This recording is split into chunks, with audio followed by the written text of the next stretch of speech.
পশ্চিম এশিয়ায় চলমান যুদ্ধ পরিস্থিতির মাঝেই ইরানে এখনও আটকে রয়েছেন বহু ভারতীয় শিক্ষার্থী। যুদ্ধের আতঙ্কে তারা ভারতের সরকারের কাছে দ্রুত উদ্ধারের আবেদন জানিয়েছেন। এই পরিস্থিতিতে ভারতের পররাষ্ট্রমন্ত্রী সুব্রমণিয়াম জয়শঙ্কর সংসদে দাঁড়িয়ে জানিয়েছেন, সংঘাত শুরুর আগেই ইরানে থাকা ভারতীয়দের দেশ ছাড়ার জন্য একাধিকবার সতর্ক করা হয়েছিল, কিন্তু তখন অনেকেই সেই পরামর্শ মানেননি। সংসদে বক্তব্য দিতে গিয়ে জয়শঙ্কর জানান, পশ্চিম এশিয়ার অস্থির পরিস্থিতির কারণে ভারত গভীরভাবে উদ্বিগ্ন। তার মতে এই সংঘাতের সমাধান হতে হবে আলোচনা ও কূটনৈতিক প্রচেষ্টার মাধ্যমে।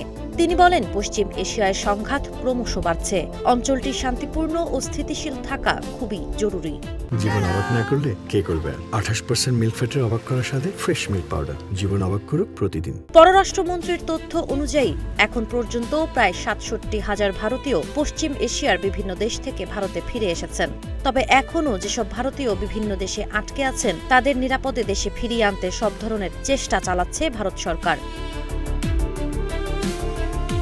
জয়শঙ্কর আরও বলেন, পশ্চিম এশিয়া ভারতের জন্য অত্যন্ত গুরুত্বপূর্ণ একটি অঞ্চল। এখান থেকেই ভারতের বড় অংশের তেল সরবরাহ আসে। পাশাপাশি বাণিজ্য ও অর্থনৈতিক ক্ষেত্রেও এই অঞ্চল ভারতের গুরুত্বপূর্ণ অংশীদার। চলমান সংঘাতের কারণে আন্তর্জাতিক সরবরাহ শৃঙ্খলও মারাত্মকভাবে ব্যাহত হচ্ছে। দুবাই, ওমান ও কুয়েত সহ পশ্চিম এশিয়ার বিভিন্ন দেশে কয়েক লাখ ভারতীয় কর্মরত রয়েছেন। পাশাপাশি ইরানে পড়াশোনা করেন কয়েক হাজার ভারতীয় শিক্ষার্থী। অনেক ভারতীয় আবার সংযুক্ত আরব আমিরাত হয়ে ইউরোপ ও আমেরিকার বিভিন্ন দেশে যাতায়াত করেন।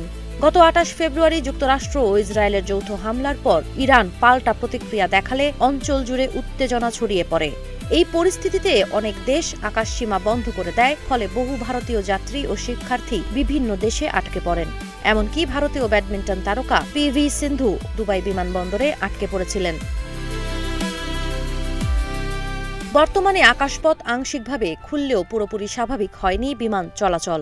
এদিকে আটকে পড়া ভারতীয়দের সহায়তায় ভারতের পররাষ্ট্র মন্ত্রণালয় একটি 24 ঘণ্টার হেল্পলাইন চালু করেছে। সাবা খান, নাগরিক প্রতিদিন।